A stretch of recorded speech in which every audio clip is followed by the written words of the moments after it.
Hello, it's Anne. We're going to get kind of messy this morning. I've had several viewers ask me about some of the background pages, background papers that I use on some of my tags and pockets.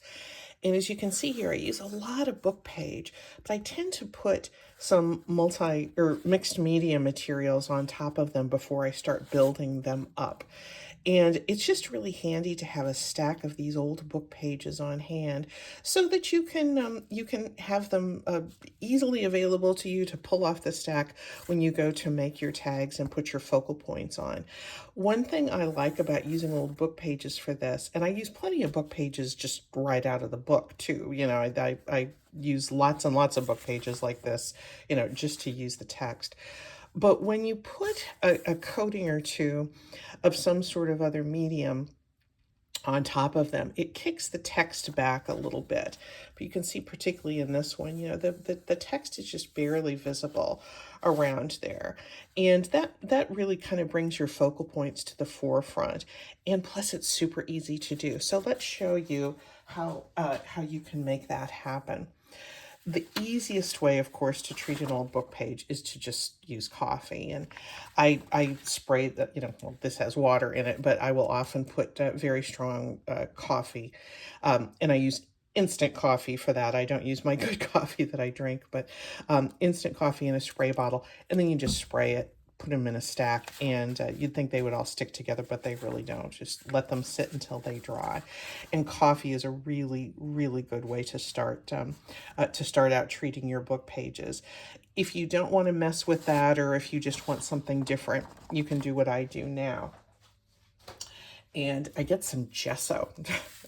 Gesso is an inexpensive, it's like paint, but it's not really paint. It's actually a primer that artists will put on their canvases or on other surfaces to prepare those surfaces to accept other paints or other decorative media.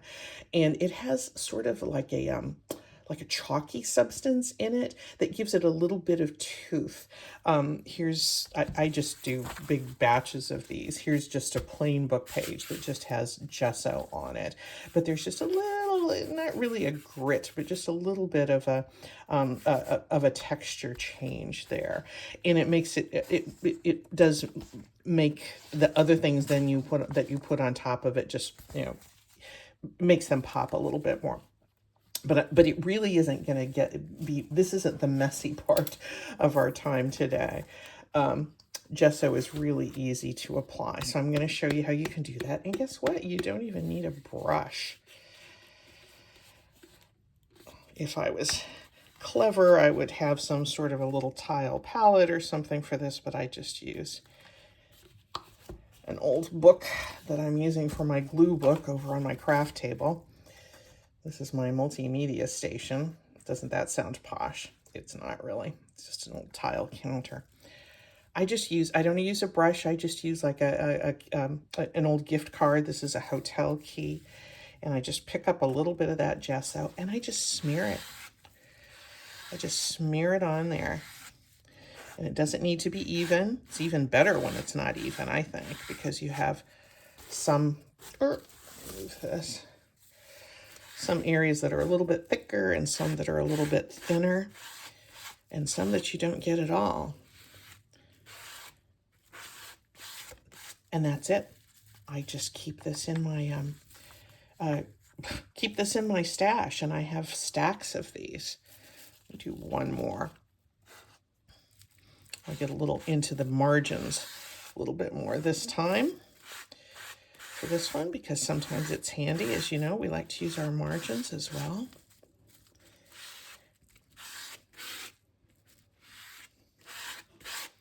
That's it.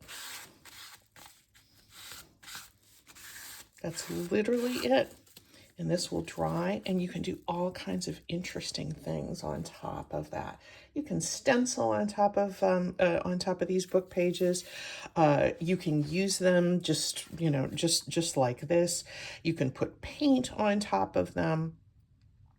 It just kicks back that that text just a little bit, which is nice to see.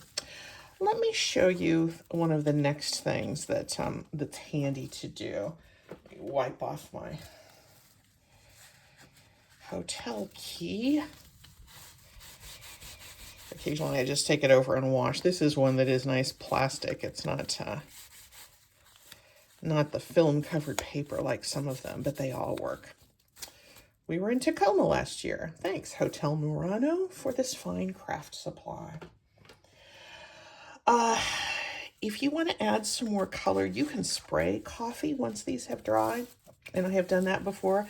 Because of the surface treatment, the coffee tends to pool rather interestingly in different places, because it doesn't sink in quite as much as it would if it was just the raw book page. And it's just a different look. Sometimes you want it to sink in. Sometimes it's better if it just kind of pools and dries. But one thing that I like to do, if I'm going to add another layer to the gessoed book page, is to just use a little bit of distress ink. And I don't go crazy with these, but I get out an acrylic block so that I can just pick up some of that ink. And then what I do with my water is I give just a little bit of a spray to the surface and a spray onto my acrylic block with that ink. And then I just drip.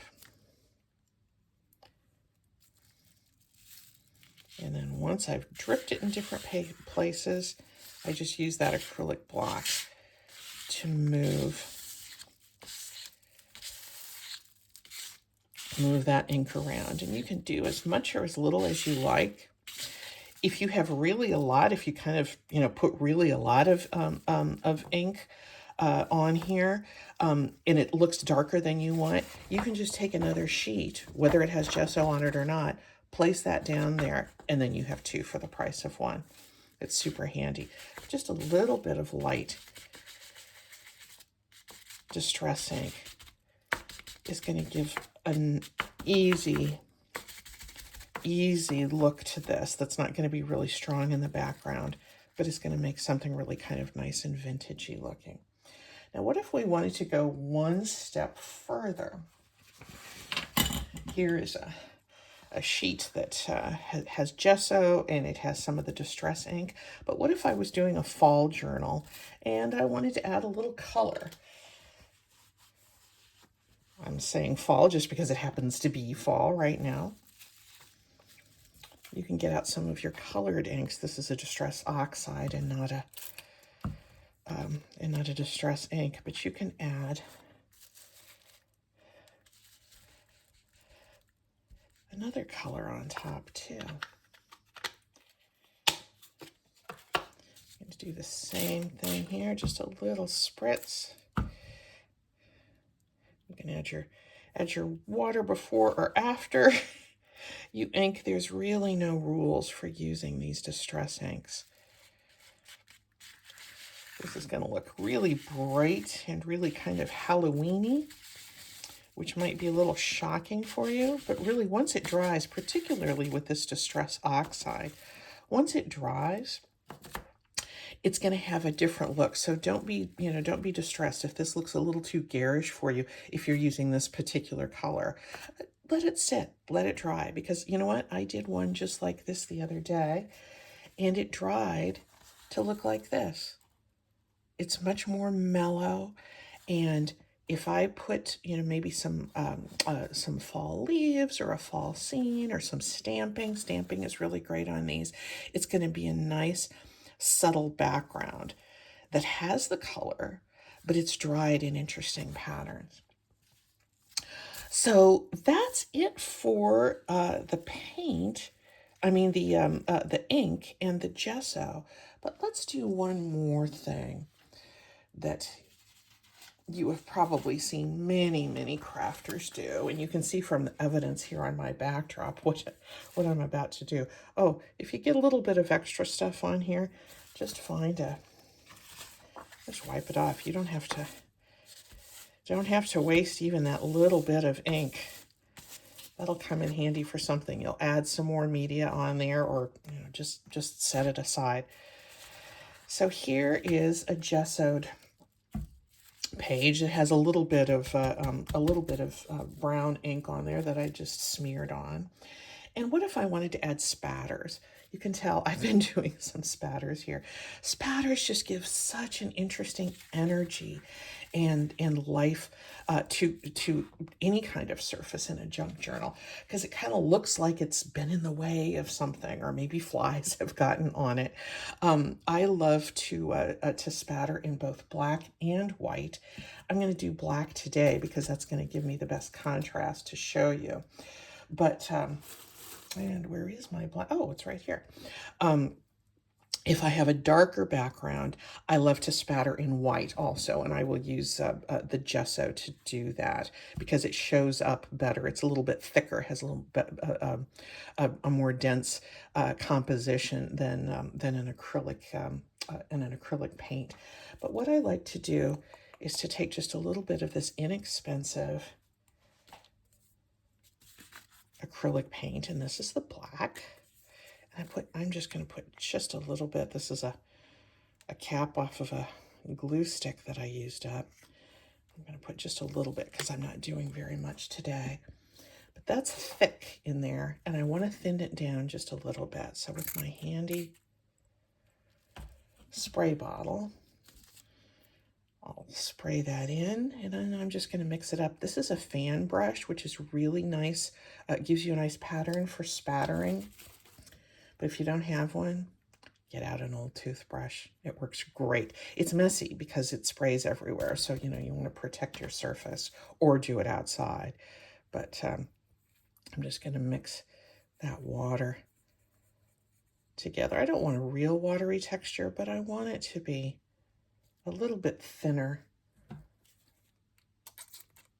than, certainly thinner than when it comes out of the tube. There we go.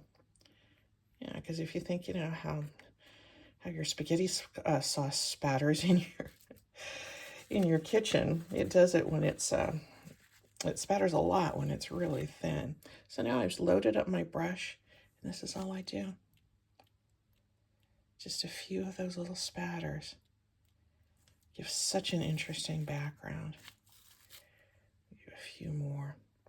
I love doing, again, the white because it looks like snow on a dark background, but this shows up best for camera.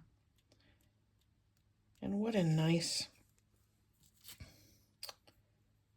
little surface this makes for you to put other focal points on, for a tag or a pocket or a journal page. But you can also take these once they've dried and die cut out of them. And they just look great. They're great for ripping into strips and then sewing to make paper ruffles. Those, I might have overdone it just a little bit here, but you can do just a few, and it is a really nice and easy to do preparation for your book pages. There we go. This is short and sweet. This one's already starting to change a little bit. It's going to darken and get much more mellow as that water begins to evaporate. So I'm going to go clean up, guys. This was short and sweet. Thanks for watching. See you soon.